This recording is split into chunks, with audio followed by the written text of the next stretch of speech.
الصلاة والسلام وعلى آلك وصحابك يا حبيب الله الصلاة والسلام عليك يا نبي الله وعلى آلك وصحابك يا نور الله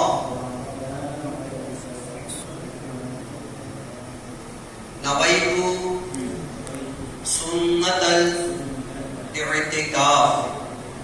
ترجمہ: میں نے سنت اعتکاف کی نیت کی. پیارے پیارے اسلامی بھائیوں، جب نبی داخل مسجد ہو یاد آنے پر اعتکاف کی نیت کر لیا کریں کہ جب تک مسجد میں رہیں گے اعتکاف کا ثواب ملتا رہے گا. یاد رکھیے، مسجد میں کھانے پینے، سونے یا سحری افطاری کرنے، یہاں تک کہ آب زمزم یا دم کیا ہوا پانی پینے کی بھی شرعاً اجازت نہیں. البتہ اگر اعتکاف کی نیت ہوگی تو یہ سب چیزیں ضمناً جائز ہو جائے گی. اعتکاف کی نیت بھی صرف کھانے پینے یا سونے کے لیے نہیں، بلکہ اس کا مقصد اللہ کریم کی رضا. فتاوی شامی میں ہے، اگر کوئی مسجد میں کھانا پینا یا سونا چاہے تو اعتکاف کی نیت کر لے، کچھ دیر ذکر اللہ کرے، پھر جو چاہے کرے. یعنی اب چاہے تو کھا پی یا سو سکتا ہے. رسول ذیشان مکی مدنی سلطان صلی اللہ تعالی علیہ وسلم کا فرمان عالی شان ہے: قیامت کے دن لوگوں میں سب سے زیادہ میرے قریب وہ شخص ہوگا جو مجھ پر سب سے زیادہ درود شریف پڑھتا ہوگا. سبحان اللہ. پیارے پیارے اسلامی بھائیوں، درود پاک ایسی اعلیٰ نیکی ہے اس کی برکت سے قرب مصطفیٰ نصیب ہوتا ہے. الحاج مفتی احمد یار خان نعیمی رحمۃ اللہ تعالی علیہ اس حدیث پاک کی شرح میں فرماتے ہیں: قیامت میں سب سے آرام میں وہ ہوگا جو حضور صلی اللہ تعالی علیہ وسلم کے ساتھ رہے گا، اور حضور صلی اللہ تعالی علیہ وسلم کی ہمراہی یعنی قربت، نزدیکی نصیب ہونے کا ذریعہ درود پاک کی کثرت ہے. اس حدیث پاک سے معلوم ہوا کہ درود شریف بہترین نیکی ہے، یہ تمام نیکیوں سے جنت ملتی ہے، اور درود پاک پڑھنے سے بس میں جنت کے دلہا صلی اللہ تعالی علیہ وسلم ملتے ہیں. صلوا علی الحبیب صلی اللہ تعالی علی محمد صلی اللہ علیہ وسلم. فرمان مصطفیٰ صلی اللہ تعالی علیہ وسلم: افضل العمل النیت الصالحہ. سچی نیت سب سے افضل عمل ہے. اے عاشقان رسول، ہر کام سے پہلے اچھی نیتیں کرنے کی عادت بنائیے کہ اچھی نیت بندے کو جنت میں داخل کر دیتی ہے. بیان سننے سے پہلے بھی اچھی نیتیں کر لیجئے. مثلا نیت کیجئے علم حاصل کرنے کے لیے پورا بیان سنوں گا، با ادب بیٹھوں گا، دوران بیان سستی سے بچوں گا، اپنی اصلاح کے لیے بیان سنوں گا، جو سنوں گا دوسروں تک پہنچانے کی کوشش کروں گا. صلوا علی الحبیب صلی اللہ تعالی علی محمد صلی اللہ علیہ وسلم. پیارے پیارے اسلامی بھائیوں، آج ایک نرالا، انوکھا اور ایمان افروز موضوع لے کر حاضر ہوں. امید ہے کہ اس موضوع کا نام ہی سن کر عاشقوں کے دل مچل جائیں گے، روح خوش اور ایمان تازہ ہو جائے گا. موضوع اس عظیم الشان اور اعلیٰ ترین نعمت سے متعلق ہے کہ ایک سچا عاشق رسول زندگی بھر اس نعمت کی خواہش کرتا، اس کے لیے تڑپتا، اس کی دعا کرتا اور اللہ پاک کی رحمت سے امید لگائے یہ نعمت ملنے کا منتظر رہتا ہے. موضوع کیا ہے؟ ذرا دل پر ہاتھ رکھ کر سنیے. ہمارا آج کا موضوع ہے جنت میں آقا کا پڑوسی. سبحان اللہ، کیسا ایمان افروز موضوع ہے. یہ عاشقوں کی تمنا ہوتی ہے کہ اللہ پاک کی رحمت اور پیارے محبوب صلی اللہ تعالی علیہ وسلم کی شفاعت سے. اللہ، کیسا ایمان افروز موضوع ہے. یہ عاشقوں کی تمنا ہوتی ہے کہ اللہ پاک کی رحمت اور پیارے محبوب صلی اللہ تعالی علیہ وسلم کی شفاعت سے انشاءاللہ الکریم جنت تو مل ہی جائے گی، کاش جنت میں آقا کریم صلی اللہ تعالی علیہ وسلم کا پڑوس بھی نصیب ہو جائے۔ ہم اپنی اس تمنا کو پورا کرنے اور اس عظیم الشان نعمت کے حقدار بننے کے لیے کیا کر سکتے ہیں؟ اس کے لیے آج ہم ان نیک اعمال کا ذکر سنیں گے جن پر جنت میں آقا صلی اللہ علیہ وسلم کا پڑوس ملنے کی خوشخبری سنائی گئی ہے۔ سب سے پہلے آئیے ایک ایمان افروز حدیث پاک سنتے ہیں۔ حضرت ربیعہ اسلمہ رضی اللہ تعالی عنہ صحابی رسول اصحاب صفہ میں سے ہیں۔ رسول ذیشان مکی مدنی سلطان صلی اللہ تعالی علیہ وسلم کے خادم تھے۔ سفر و حضر میں آپ صلی اللہ تعالی علیہ وسلم کے ساتھ رہنے کا شرف پاتے تھے۔ آپ فرماتے ہیں میں پیارے آقا مکی مدنی مصطفیٰ صلی اللہ تعالی علیہ وسلم کے حجرے شریف کے قریب ہی رات گزارتا تھا تاکہ وضو کے لیے پانی یا مسواک وغیرہ کسی چیز کی حاجت ہو تو پیش کر سکوں۔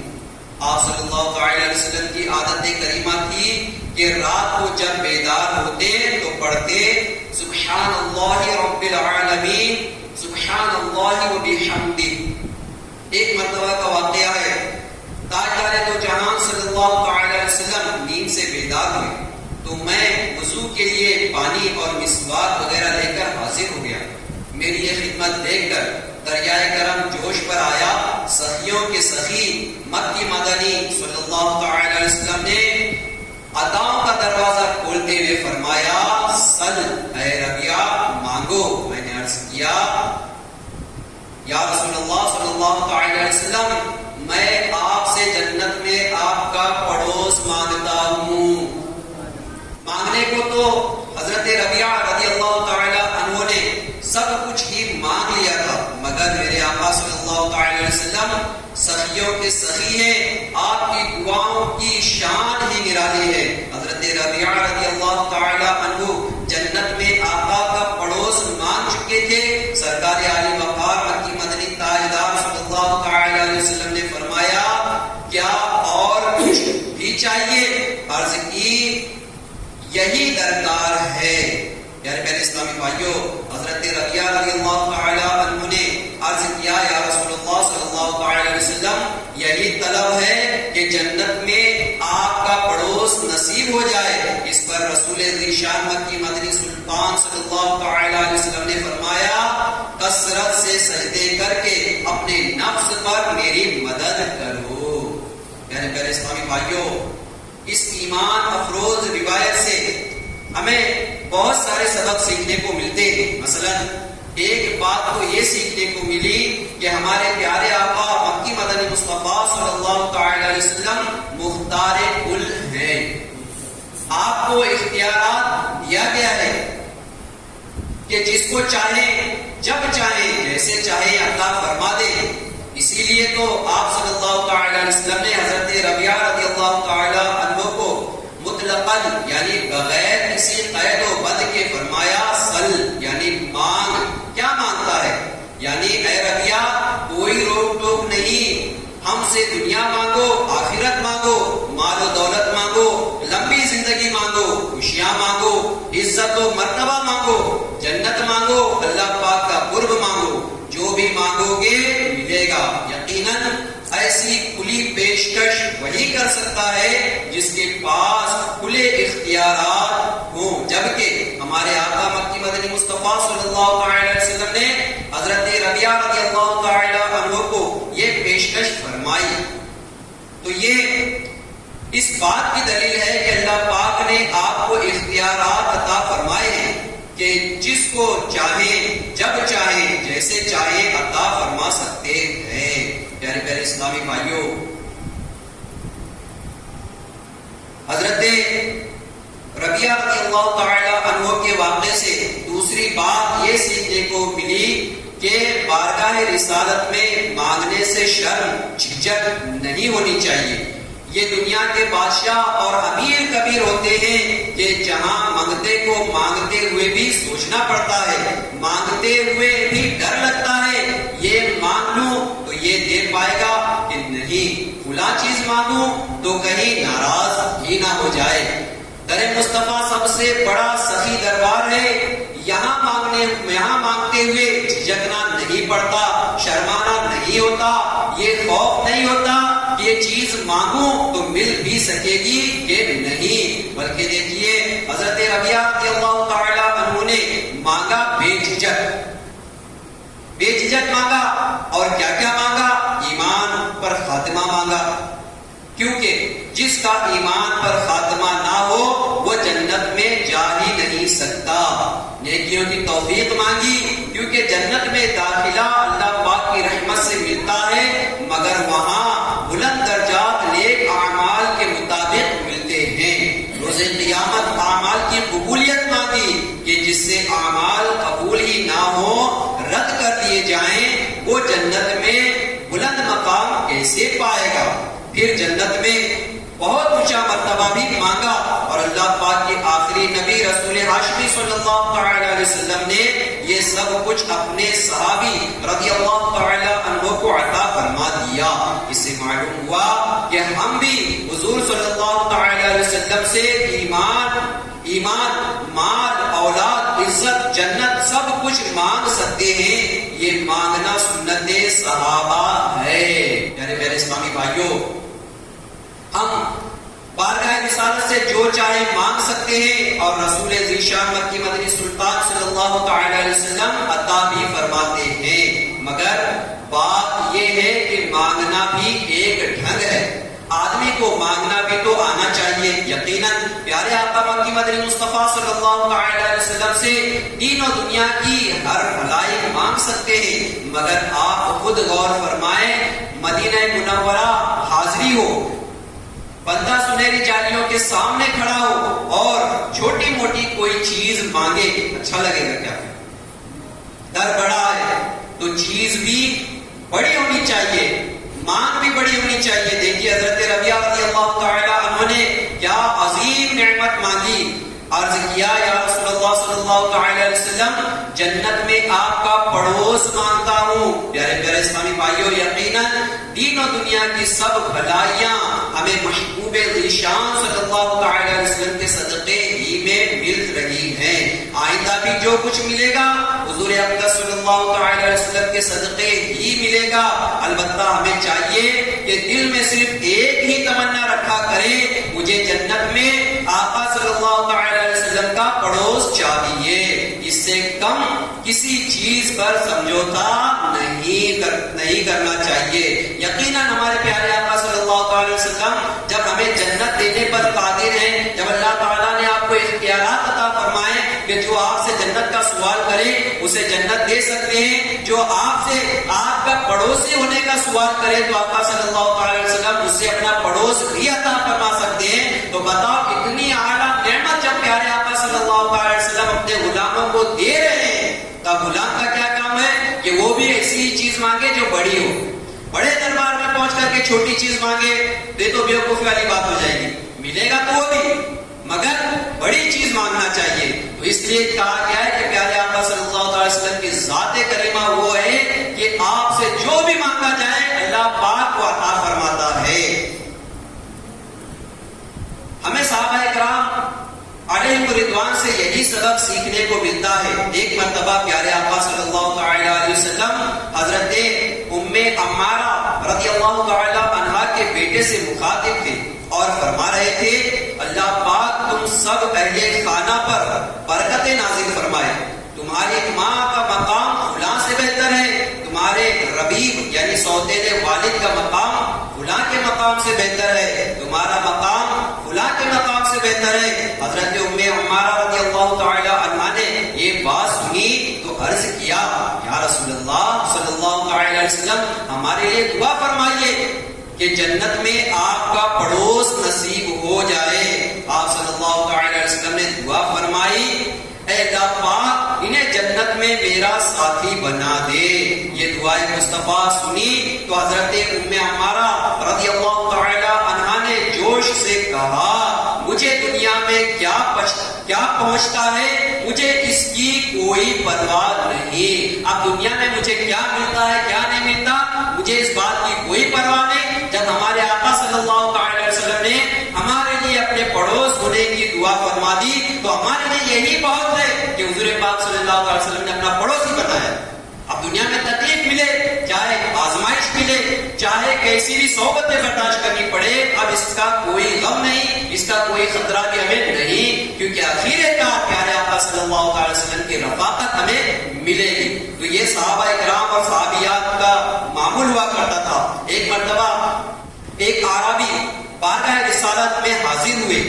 دریائے کرم جو ہر وقت ہی جوش پر رہتا ہے, اس وقت بھی جوش پر تھا. سرکار عالی وقار مکی مدنی تاجدار صلی اللہ علیہ وسلم نے فرمایا, اے اعرابی جو چاہتا ہے مانگ لے. صحابہ کرام علیہ رضوان فرماتے ہیں ہمیں اس کی قسمت پر رشک آ رہا تھا کہ کتنی بڑی پیشکش ہو گئی. ہم سوچ رہے تھے کہ وہ ابھی یہ جنت مانگ لے گا, مگر اس اعرابی نے عرض کیا, یا رسول اللہ صلی اللہ علیہ وسلم مجھے سواری مثلا اونٹ گھوڑا وغیرہ چاہیے. فرمایا تمہیں سواری دے دی, اور کچھ مانگا. اعرابی نے عرض کیا سواری کا سامان مثلا کجاوا وغیرہ دے دیجئے. فرمایا یہ بھی دے دیا, اور کچھ مانگا. عرض کیا یا رسول اللہ صلی اللہ علیہ وسلم زاد راہ یعنی سامان سفر, جو سفر میں مجھے درپیش ہونے والا سامان ہے وہ بھی عطا فرما دیجیے. صحابہ اکرام علیہ رضوان فرماتے ہیں ہمیں اس اعرابی پر حیرت ہو رہی تھی کہ یہ کیا مانگے جا رہا ہے. اعرابی نے جو کچھ مانگا تھا وہ سب کچھ انہیں دے دیا گیا. اب پیارے آقا مکی مدنی مصطفیٰ صلی اللہ علیہ وسلم نے فرمایا اعرابی کی مانگ اور بنی اسرائیل کی گڑیا کی مانگ میں کتنا فرق ہے.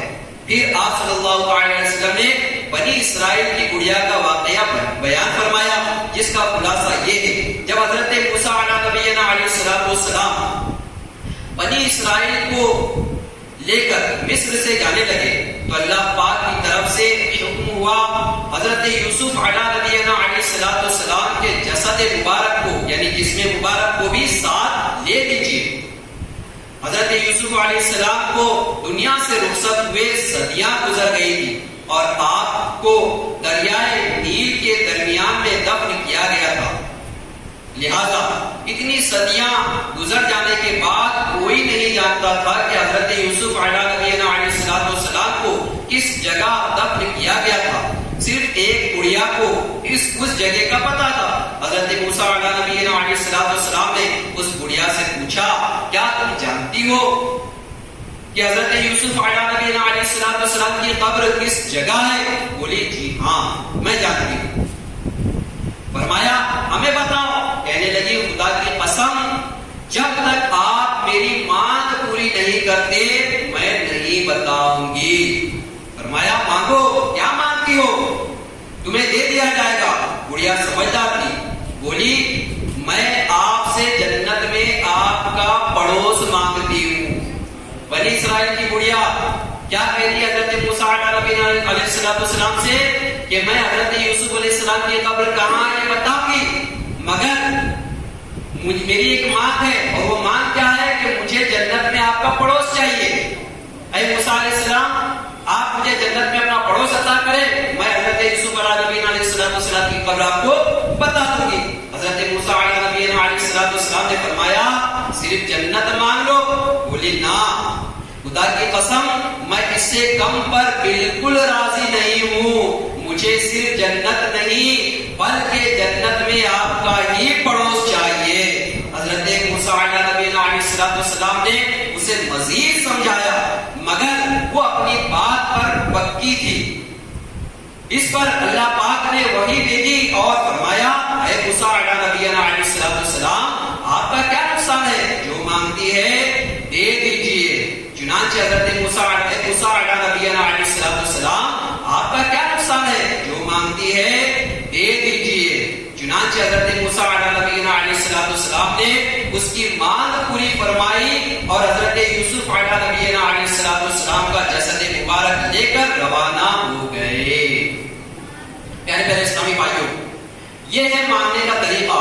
گڑیا کی سوچ دیکھیے, خدمت کتنی سی اور سوال کتنا بڑا کر رہی ہے. اس روایت سے ہمیں دو باتیں سیکھنے کو ملی.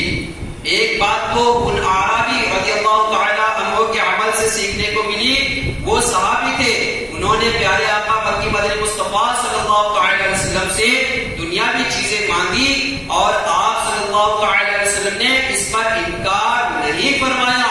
اس سے معلوم ہوا دنیا کی چھوٹی چھوٹی خواہشیں ہوں، چھوٹی چھوٹی خواہشیں ہوں، ضرورتیں ہوں، ہم وہ بھی بارگاہ رسالت سے مانگ سکتے ہیں، اس میں کوئی حرج نہیں۔ دوسری بات یہ پتہ چلی کہ ہمارے آقا و مولا مکی مدنی مصطفیٰ صلی اللہ علیہ وسلم بھی جان چاہتے ہیں کہ ہم جنت میں آقا صلی اللہ علیہ وسلم کے طلبگار بنے۔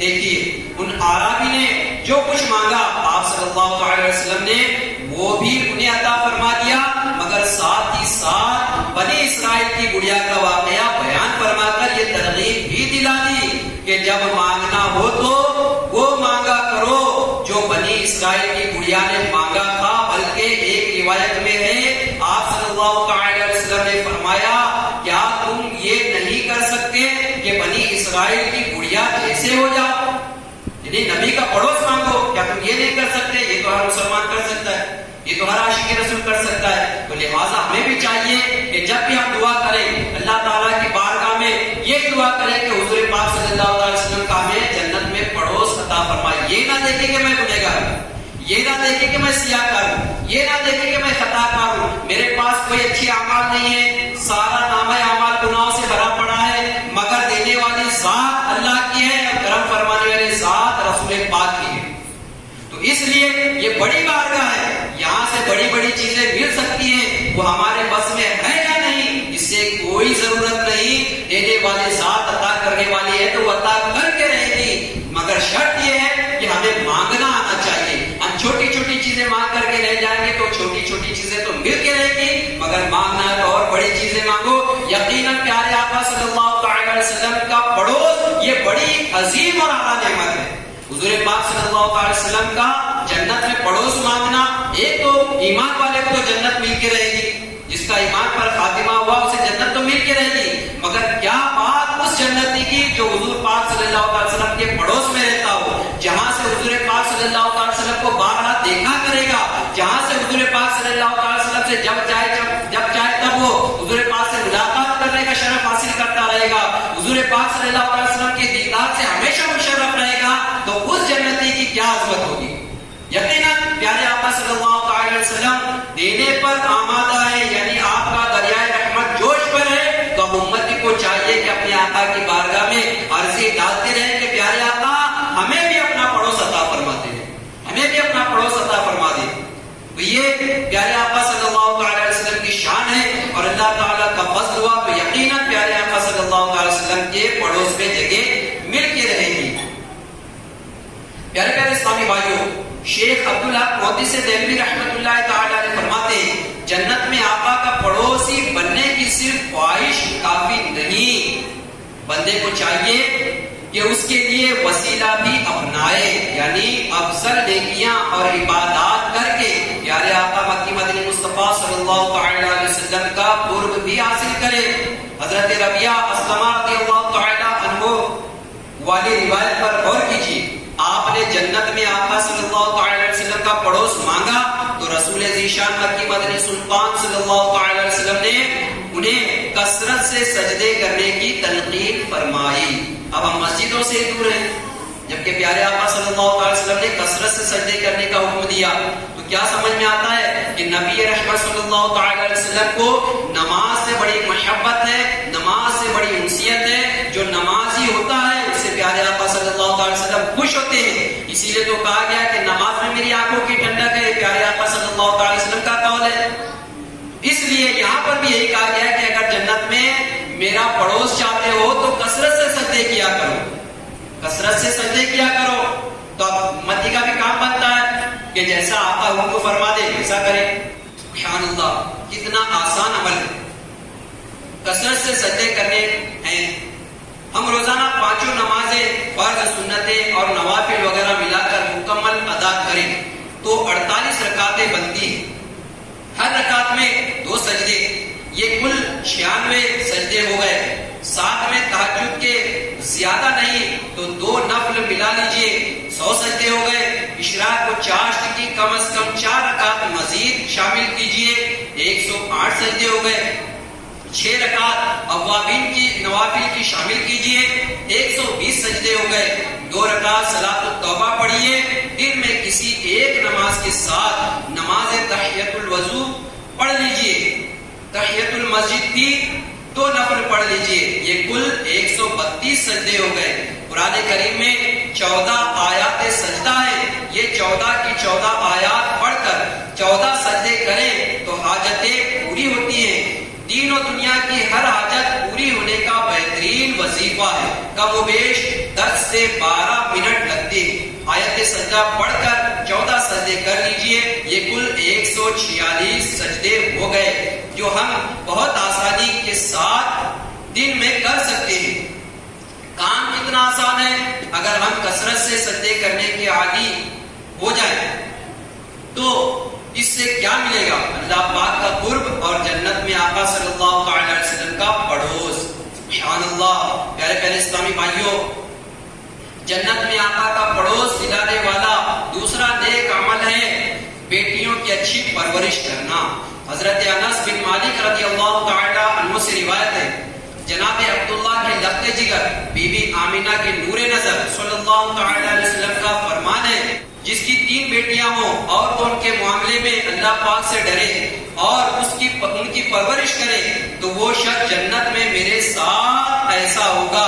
یہ اشارہ فرماتے ہوئے نبی کریم صلی اللہ تعالی علیہ وسلم نے اپنی 4 انگلیوں کی طرف اشارہ فرمایا۔ ایک روایت میں 2 بیٹیوں کا ذکر ہے کہ جس نے 2 بیٹیوں کی پرورش کی، میں اور وہ جنت میں یوں ہوں گے۔ پھر نبی کریم صلی اللہ تعالی علیہ وسلم نے اپنی 2 مبارک انگلیوں کو ملا کر اشارہ فرمایا۔ مفتی احمد یار خان رحمۃ اللہ تعالی علیہ فرماتے ہیں، عموماً بیٹوں سے دنیاوی امیدیں وابستہ ہوتی ہے کہ یہ جوان ہو کر ہماری خدمت کریں گے، ہمیں کما کر کھلائیں گے۔ لڑکیوں سے یہ امید نہیں ہوتی، اس لیے لڑکیوں کا پالنا، ان پر صبر کرنا ثواب ہے۔ لڑکیاں خواہ بیٹیاں ہوں خواہ بہنیں، مزید ایک مقام پر فرماتے ہیں، خوش دلی سے 2 لڑکیوں کو پال دینا، خواہ اپنی بیٹیاں ہوں یا بہنیں ہوں یا یتیم بچیاں، قیامت میں قرب مصطفیٰ صلی اللہ علیہ وسلم کا ذریعہ ہے، اور جسے اس دن حضور پاک صلی اللہ علیہ وسلم کا قرب نصیب ہو جائے اسے سب کچھ مل جائے۔ یقیناً پیارے پیارے اسلامی بھائیوں، عموماً ہوتا یہی ہے کہ بیٹے سے دنیا میں کچھ ہم فائدے کی امید رکھتے ہیں، یہ میرا بیٹا ہے یا یہ میرے بیٹے ہیں، یہ بڑے ہوں گے اور کما کر کے مجھے کھلائیں گے، یہ دنیا کی فائدہ ان سے وابستہ ہوتا ہے۔ مگر بیٹیوں سے بتائیے کہ کیا فائدہ وابستہ ہے دنیا میں؟ کوئی فائدہ وابستہ نہیں۔ تو اس لیے کئی لوگ ایسے ہوتے ہیں کہ بیٹی کو جو ہے یہ سوچتے کہ اس سے تو مجھے کچھ فائدہ ہونے والا نہیں، اسے پڑھا لکھا کر کے اس کی شادی کرا کر کے اسے روانہ کرنے پر میرا خرچہ بھی زیادہ ہے۔ تو یہ سوچ رکھنے والے لوگ جو ہے عموماً بیٹیوں کے ساتھ انصاف نہیں کرتے۔ مگر رحمت عالم صلی اللہ علیہ وسلم نے کیا فرمایا؟ بیٹے جو تمہیں کما کے کھلا دیں وہ 1 بیٹے کی پرورش کرو، 2 بیٹے کی پرورش کرو، 3 بیٹے کی پرورش کرو یا 12 بیٹوں کی پرورش کرو، وہاں پر جنت کی بشارت نہیں ملی۔ جنت کی بشارت کہاں ملی؟ بیٹیوں کی پرورش میں ملی۔ تو سمجھ میں کیا آیا؟ بیٹیاں جو ہوتی ہیں یہ عظیم ہوتی ہیں کہ اگر ان کی صحیح پرورش کریں گے تو جنت کا ٹکٹ ہمیں مل سکتا ہے۔ بیٹوں کے بنسبت بیٹیاں زیادہ فائدہ مند ہے، کیونکہ دنیا ختم ہونے والی ہے، دنیا کی زندگی لاچاری والی زندگی ہے، دنیا کی زندگی تندرستی والی زندگی ہے، دنیا کی زندگی جو ہے ہمیں معذور بنا کے چھوڑ دیتی ہے، مگر آخرت کی زندگی وہ اصل زندگی ہے، اور وہاں کی زندگی پانے کے لیے ہمیں بیٹیوں سے بھرپور محبت کرنی ہے، ان کی صحیح پرورش کرنی ہے، ان کا جو حق ہے وہ حق انہیں دینا ہے، اور انہیں لاڑ پیار سے پال کر کے جو شریعت جیسا حکم دیتی ہے اس حکم کے مطابق ان کی پرورش کر کے ان کی شادیاں کر کے چھوڑ دے تو انشاءاللہ تعالی یہ کام ایسا ہوگا کہ آخرت والی جو اصل زندگی ہے وہ اللہ پاک ہمیں عطا فرمائے گا جنت کی نعمت کی صورت میں۔ ٹھیک ہے، تو یہ اسلام کا ایک طریقہ کار بھی ہے، اور جو مذہب اسلام کو ماننے والے مسلمان الحمدللہ عموماً دیکھا یہی آتا ہے کہ بیٹوں سے زیادہ بیٹیوں سے محبت کرتے ہیں، اور کیوں نہ کریں جب ہمارے پیارے پیارے آقا صلی اللہ علیہ وسلم نے ہی بیٹیوں کو پسند فرمایا ہے۔ آپ کے 3 شہزادے تھے، تینوں کا وصال ہو گیا، مگر بیٹیاں آپ کی باقی رہی، بیٹیوں سے آپ کی نسل چلی۔ یہ پیارے آقا صلی اللہ علیہ وسلم کی محبت اس دور میں جب بیٹیوں کو درگور کیا جاتا تھا، بیٹیاں پیدا ہونے پر افسوس کیا جاتا تھا، تو نبی رحمت صلی اللہ علیہ وسلم نے اپنی بیٹیوں کی پرورش اس انداز میں کی کہ دیکھنے والے حیران ہو جاتے تھے کہ یہ کیسا مرد پیدا ہوا ہے عرب میں کہ یہ بیٹیوں سے محبت کرتا ہے، یہ کیسا آدمی پیدا ہوا ہے عرب میں کہ یہ بیٹیوں سے اتنا پیار کرتا ہے، جبکہ ہم اپنی بیٹیوں سے پیار نہیں کرتے، انہیں مارتے ہیں، انہیں گالیاں دیتے ہیں، انہیں ستاتے ہیں، مگر یہ محبت کرنے والا پیدا ہوا ہے۔ تو اس حضور پاک صلی اللہ علیہ وسلم نے اس وقت بتا دیا تھا کہ بیٹیوں سے محبت کرو، یہ تمہاری دشمن نہیں بلکہ یہ تمہیں جنت میں لے جانے والا کام کرنے والی ہے، اس لیے ان سے محبت کرو گے اللہ پاک تمہیں جنت عطا فرمائے گا۔ ورنہ اس ٹائم پہ تو بہت سارے خرافات ہوا کرتے تھے، یہ نبی رحمت صلی اللہ علیہ وسلم کی رحمت ہے کہ بیٹیوں کے تعلق سے غلامان مصطفیٰ صلی اللہ علیہ وسلم کو آگاہ فرمایا کہ بیٹیاں تمہارے لیے نعمت ہیں، بیٹیاں تمہارے لیے زحمت نہیں ہے، لہٰذا ہر مسلمان کو چاہیے کہ بیٹیوں کی قدر کرے، بیٹیوں کی عظمت کو سمجھے، بیٹیوں سے محبت کرے، ان کے ساتھ شفقت کا معاملہ رکھے۔ اپنی بہنیں بھی ہیں تو ان کے ساتھ بھی جو اگر چھوٹی ہے تو شفقت کا معاملہ رکھیں، بڑی ہے تو ان کا ادب کرتے ہوئے ان کے سارے حقوق بھی ادا کریں۔ اگر یہ سب ہم کریں گے تو انشاءاللہ تعالیٰ جنت کی بشارت ہمارے لیے بھی ہے، یہ جنت میں لے جانے والے کاموں میں سے ایک کام ہے، اور یہ کام کرتے ہوئے ہمیں پیارے آقا صلی اللہ علیہ وسلم سے جنت میں ان کے پڑوسی کا سوال کرتے رہنا چاہیے۔ پیارے پیارے اسلامی بھائیوں، اولاد عظیم نعمت ہے، اللہ پاک بیٹیاں عطا فرمائے یہ بھی اس کی عطا ہے، بیٹے عطا فرمائے یہ بھی اس کی دین ہے، اس لیے اولاد کی اچھی پرورش کا ذہن بنائیے، بالخصوص بیٹی ہو تو اس کی پرورش خوب ذوق و شوق کے ساتھ کیجیے۔ عموماً لوگ بیٹوں کو بڑھاپے کا سہارا سمجھتے ہیں، یہ ایک اچھی امید ہے، ورنہ بیٹا بڑا ہو کر باپ کا سہارا بنے گا یا نہیں یہ نصیب کی بات ہے، جبکہ بیٹی تو یوں سمجھ لیجئے کہ گویا جنت کا ٹکٹ ہے۔ ہم اللہ پاک کی رضا کے طلبگار ہو کر نیک نیتی سے، خوش دلی سے بیٹی کی اچھی دیکھ بھال کریں، یہ تو انشاءاللہ عز و جل جنت میں آقا صلی اللہ علیہ وسلم کا پڑوس پانے کے حقدار ہو جائیں گے۔ پیارے پیارے اسلامی بھائیوں، جنت میں آقا صلی اللہ علیہ وسلم کا پڑوس دلانے والا تیسرا عمل ہے یتیم کی پرورش کرنا۔ جنت بانٹنے والے آقا محبوب خدا صلی اللہ علیہ وسلم کا فرمان عالی شان ہے، جس نے 3 بچوں کی کفالت کی، وہ رات کو عبادت کرنے، دن کو روزہ رکھنے اور صبح و شام اللہ پاک کی راہ میں جہاد کرنے والے کی طرح ہے۔ میں اور وہ جنت میں یوں ایک ساتھ ہوں گے جیسے یہ 2 انگلیاں۔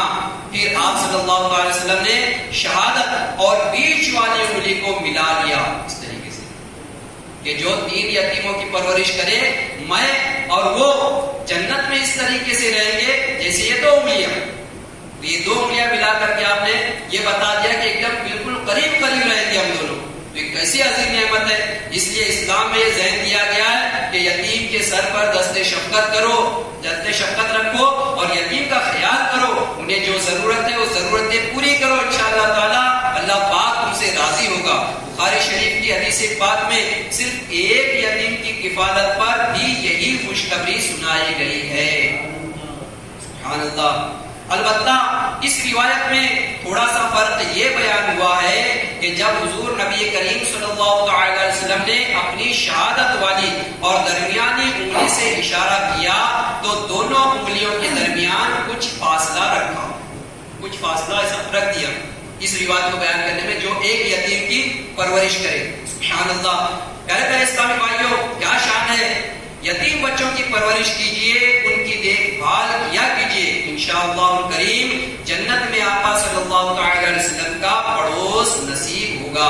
اگر ہم تھوڑی سی توجہ کریں گے تو ہمارا خاندان میں دور و نزدیک کے رشتہ داروں میں، گلی محلوں میں یتیم بچے عموماً موجود ہوتے ہیں، ان میں سے کسی ایک کا یا اللہ پاک نے ہمت دی ہے بچوں کا خرچ اپنے ذمے لے لیجیے. ماہانہ خرچ جوتی کپڑا عید تہوار پر کوئی شاپنگ وغیرہ کرواتے رہا کیجیے. انشاءاللہ الکریم روزی میں برکت بھی ہوگی, ثواب بھی ملے گا. اللہ پاک نے چاہا تو انشاءاللہ تعالی جنت میں آقا صلی اللہ تعالی علیہ وسلم کا پڑوسی بننے کے حقدار بھی ہو جائیں گے. پیارے پیارے اسلامی بھائیوں, جنت میں آقا صلی اللہ تعالی علیہ وسلم کا پڑوس دلانے والا ایک نیک عمل بڑوں کا ادب کرنا اور چھوٹوں پر شفقت کرنا بھی ہے. جیسا کہ دکھی دلوں کے چین سرور کونین صلی اللہ تعالی علیہ وسلم نے حضرت انس رضی اللہ تعالی عنہ کو نصیحت کرتے ہوئے فرمایا, اے انس, بڑوں کا ادب اور احترام کرو اور چھوٹوں پر شفقت کرو, یوں جنت میں تم میری رفاقت پاؤ گے. جو بڑے ہیں ان کا ادب کرنا ہے اور جو چھوٹے ہیں ان پر شفقت کرنا ہے. تو پیارے آقا فرماتے ہیں کہ جو ایسا کرے گا وہ جنت میں میرا رفیق یعنی میرے ساتھ رہے گا, میرا پڑوسی بنے گا. تو پیارے پیارے اسلامی بھائیوں, آج ہمارے لیے بھی ضروری یہی بنتا ہے کہ ہم اپنے بڑوں کا ادب کیا کریں اور اپنے چھوٹوں سے جو ہے محبت کریں, ان پر شفقت کریں. اگر یہ کریں گے تو انشاءاللہ تعالی ہمارا کردار بھی سنورتا ہوا نظر آئے گا. بڑوں کا ادب و احترام باعث نجات اور جنت میں آخری نبی محمد عربی صلی اللہ تعالی علیہ وسلم کا قرب پانے کا ذریعہ ہے. لہذا ہمیں چاہیے کہ جو علم, عمر, عہدے اور منصب میں ہم سے بڑے ہیں ان کا ادب و احترام بجا لائیں اور ہمارے بڑوں میں ماں باپ, چچا, تایا, خالو, ماموں, بڑے بہن بھائی, دیگر رشتہ دار, اساتذہ, پیر و مرشد, علماء و مشائخ وغیرہ سب شامل ہیں. اور جو عمر اور مقام و مرتبے میں چھوٹا ہو اس کے ساتھ شفقت و محبت کا برتاؤ کرے. پیارے پیارے اسلامی بھائیوں, اس طرح اگر کریں گے تو انشاءاللہ تعالیٰ ڈھیروں نیکیاں بھی ملے گی اور ساتھ ہی ساتھ اللہ اور اس کے رسول کی رضا پانے میں بھی کامیاب ہو جائیں گے. معاشرتی زندگی میں ہمارا اپنے بڑوں سے واسطہ پڑتا ہی رہتا ہے, اس لیے ضروری ہے کہ ہم ہر لحاظ سے ان کے ادب و احترام کا خیال رکھیں. ایک مرتبہ بارگاہ رسالت میں حضرت محیصہ رضی اللہ تعالی عنہ کی موجودگی میں حضرت عبد الرحمن بن سہل رضی اللہ تعالی عنہ نے جو عمر میں چھوٹے تھے بات کرنے کی کوشش کی تو حضور نبی کریم صلی اللہ تعالی علیہ وسلم نے انہیں بڑوں کا ادب سکھاتے ہوئے فرمایا, بڑے کو بات کرنے دو. سبحان اللہ, یہ ادب کی تعلیم ہے کہ جب بڑے بات کر رہے ہوں تو چھوٹوں کو خاموش رہنا چاہیے. اسی طرح ہمیں چاہیے کہ ہر لحاظ سے بڑوں کا ادب کیا کریں. مثلا کھانا کھاتے وقت ان سے پہلے کھانا شروع نہ کریں, مجلس میں ان سے پہلے گفتگو نہ کی جائے, ان کے آگے آگے نہ چلیں, ان کو نام سے نہ پکاریں بلکہ ادب کے ساتھ مخاطب ہوں. ان کے سامنے آواز اونچی نہ کریں, یعنی جو ہم سے بڑے ہیں کسی بھی لحاظ سے ان کے سامنے آواز اونچی نہ کریں, ان کی رائے کا احترام کریں, ان کے مشوروں کو سنجیدہ لیں. غرض ہر لحاظ سے بڑوں کو بڑا ہی سمجھیں, انہیں ہمیشہ مقدم یعنی آگے آگے ہی رکھیں. یقیناً پیارے پیارے اسلامی بھائیوں, بڑوں کا ادب یہ بڑی چیز ہے. یہ بڑے ہی لوگوں کو نصیب ہوتی ہے. جو واقعی میں بڑا ہوتا ہے وہ بڑوں کا ادب کرتا ہے. ہر لحاظ سے جو علم میں ہم سے بڑے ہیں ان کا ادب ضروری ہے, جو عمر میں ہم سے بڑے ہیں ان کا ادب ضروری ہے. اسی طرح ہمارے سامنے اگر کوئی مرتبے میں بڑا ہے تو اس کا بھی ادب ضروری ہے. خاص کر کے ہمارے علماء اکرام کا ادب تو بے حد ضروری ہے. ماں باپ کا ادب بے حد ضروری ہے. عموماً ہوتا یہ ہے کہ عام طور پر لوگ جو ہے علماء اکرام کی جو ہے وہ تعظیم وغیرہ نہیں کر پاتے. اگر علماء اکرام کی تعظیم نہیں کریں گے تو پھر کس کی تعظیم کریں گے؟ یہی تو علماء ہیں جو ہمیں ہمارے ایمان کو سلامت رکھنے میں بھرپور کوششیں کی ہے. یہی تو علماء ہیں جو علم دین کے ذریعے ہمیں غلط کاموں سے روکا ہے. یہی تو علماء ہیں جو اللہ پاک کی ایک عظیم نعمت ہمارے درمیان موجود ہے. یہی تو علماء ہیں جنہوں نے ہمیں دین سکھایا ہے. یہی تو علماء ہیں جو اسلام کو سلامت رکھنے میں کوششیں کی ہے. یہی تو علماء ہیں جو دنیا بھر کی ساری تکالیفیں اٹھا کر کے ایک مسجد میں رہتے ہوئے اس محلے کو سنوارنے کی کوشش کرتے ہیں. پھر ہمارے ماں باپ ہیں جو ہمیں بچپن سے پال پوس کر کے بڑا کرتے ہیں, ہماری تعلیم و تربیت کے لیے کوششیں کرتے ہیں اور خود باپ کما کر کے مشقتیں اٹھا کر کے تکلیفیں اٹھا کر کے ہمیں پالتا ہے ناز کے ساتھ اور بالکل ہمیں آرام کے ساتھ پالتا ہے, جو تکلیفیں نہیں ہونے دیتا. وہ تو وہ باپ بھی جانتا ہے جو محنت کرنے میں سب کیا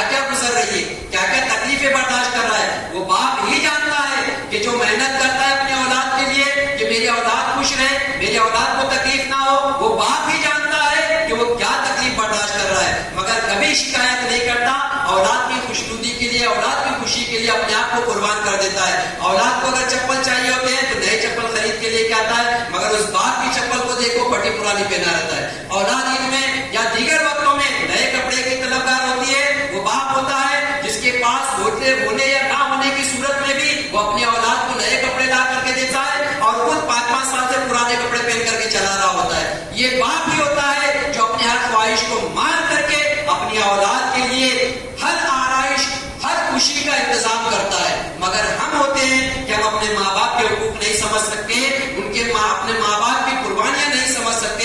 ہمارے ماں باپ نے جو ہمارے ساتھ شفقتیں کی ہے, محبتیں ہم پر ڈالی ہے, ان ساری چیزوں کو ہم نہیں سمجھ سکتے پیارے پیارے اسلامی بھائیوں. اس لیے چاہیے کہ ہم اپنے ماں باپ کا ادب کریں, اپنے استاد کا ادب کریں, ہمیشہ ان کے ساتھ محبت والا سلوک کریں. جب بھی ان کے سامنے آئے تو اپنی عاجزی کا بازو بچھا کر کے آئیں. جب بھی ان سے کہے جی کر کے گفتگو کریں. ان کے سامنے کبھی جو ہے اونچی آواز میں نہ بولے, ان کے سامنے کبھی اپنے آپ کو بڑا ثابت نہ کرے, ان کے سامنے ہمیشہ اپنے آپ کو چھوٹا ہی ثابت کر کے رکھے. اگر چھوٹا ہی بن کے رہیں گے تو اور نعمتیں ملتی رہیں گی انشاءاللہ تبارک و تعالی. پیارے پیارے اسلامی بھائیوں, جنت میں آقا صلی اللہ علیہ وسلم کا پڑوس دلانے والا ایک نیک عمل پیارے آقا صلی اللہ علیہ وسلم کی سنت پر عمل کرنا بھی ہے. جی ہاں, حدیث پاک میں ہے رسول اکرم شاہ بنی آدم صلی اللہ علیہ وسلم نے حضرت انس رضی اللہ تعالی عنہ سے ارشاد فرمایا, بیٹا ہو سکے تو اپنی صبح و شام اس حالت میں کر کہ تیرے دل میں کسی کا کینہ نہ ہو. پھر فرمایا, بیٹا یہ میری سنت ہے, یعنی تو اس حال میں صبح کر کے کسی کے تعلق سے تیرے دل میں کینہ نہ ہو, تیرے دل میں کوئی بغض نہ ہو, کسی کے بارے میں تو برا نہ سوچے. اگر یہ کرے گا تو یاد رکھنا یہ میری سنت ہے, میں کسی کے بارے میں برا نہیں سوچتا, میرے دل میں کسی کے بارے میں کینہ نہیں ہے, میں ہر مسلمان سے بھی محبت کرتا ہوں اور غیروں سے بھی میری محبت ہے. ابھی تو اللہ تبارک و تعالیٰ نے نبی پاک صلی اللہ علیہ وسلم کو رحمت للعالمین بنا کر کے بھیجا ہے کہ وہ سب کے لیے رحمت بن کر کے تشریف لائے. تو لہٰذا اپنے دل میں کینے اگر بسا ہوا ہے تو اس کو نکال کر کے پھینک دے. جو دل میں کینہ ہوتا ہے وہاں پر ہمیشہ غلاظت ہوتی ہے. تو نبی پاک نے فرمایا کہ اس حالت میں صبح کرو کہ تیرے دل میں کسی کے لیے کینہ نہ ہو, اور یہ میری سنت ہے. حکیم الامت مفتی احمد یار خان لائنی رحمۃ اللہ تعالی علیہ فرمان مصطفیٰ تیرے دل میں کسی کا کینہ نہ ہو کی وضاحت کرتے ہوئے فرماتے ہیں, یعنی مسلمان بھائی کی طرف سے دنیاوی امور میں صاف دل ہو, سینہ کینے سے پاک ہو, تب اس میں انوار مدینہ آئیں گے.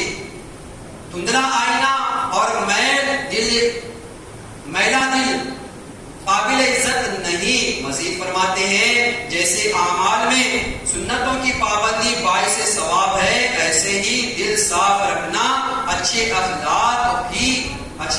اخلاق ہونا بھی سنت ہے, جس سے قرب رسول اللہ صلی اللہ تعالی علیہ وسلم حاصل ہوتا ہے.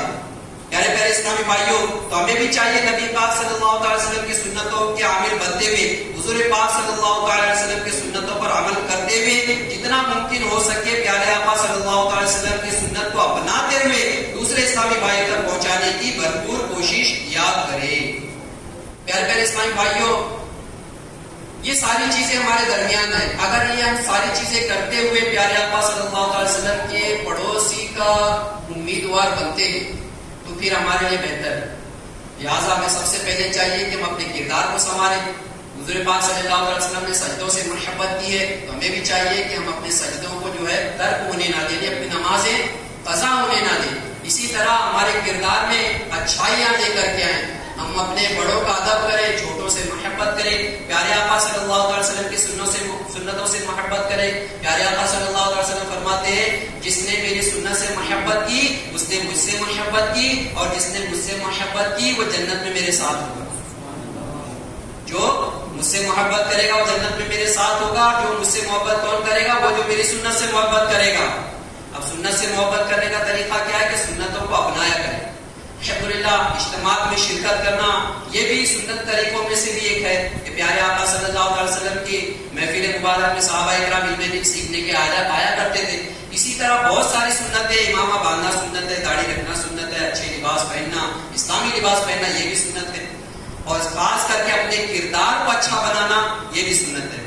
تو کوشش کریں کہ اپنے اندر کچھ تبدیلیاں لائیں, ہم مسلمان دکھیں, ایسے کچھ انداز اپنائیں, لوگوں کے سامنے جائیں تو فوراً سمجھ جائے کہ وہ یہ مسلمان ہے, اس طریقے کا کردار اپنائیں.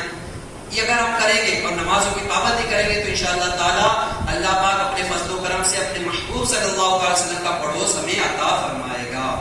یاد رکھنا دو فرامین مصطفیٰ صلی اللہ علیہ وسلم, ایک اللہ پاک ہر شب جمعہ یعنی جمعرات اور جمعے کے درمیانی رات ابتدا سے آخر تک آسمان دنیا کی طرف خاص تجلی فرماتا ہے اور فرشتے کو حکم دیتا ہے